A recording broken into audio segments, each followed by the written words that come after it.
اور جو کوئی رحمان کی یاد سے آنکھیں بند کر لے یعنی تغافل کرے، ہم اس پر ایک شیطان مقرر کر دیتے ہیں تو وہ اس کا ساتھی ہو جاتا ہے، اور یہ شیطان ان کو رستے سے روکتے رہتے ہیں اور وہ سمجھتے ہیں کہ وہ سیدھے رستے پر ہیں، یہاں تک کہ جب وہ ہمارے پاس آئے گا تو اس شیطان سے کہے گا کہ کاش مجھ میں اور تجھ میں مشرق و مغرب کا فاصلہ ہوتا، تو برا ساتھی ہے۔ اور جب تم ظلم کرتے رہے تو آج تمہیں یہ بات فائدہ نہیں دے سکتی کہ تم سب عذاب میں بھی شریک ہو، تو کیا تم بہرے کو سنا سکتے ہو یا اندھے کو رستہ دکھا سکتے ہو، اور جو کھلی گمراہی میں ہو اسے راہ راست پر لا سکتے ہو؟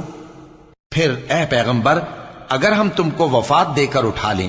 تو بھی ان لوگوں سے تو ہم انتقام لے کر رہیں گے، یا تمہاری زندگی ہی میں تمہیں وہ عذاب دکھا دیں گے جس کا ہم نے ان سے وعدہ کیا ہے،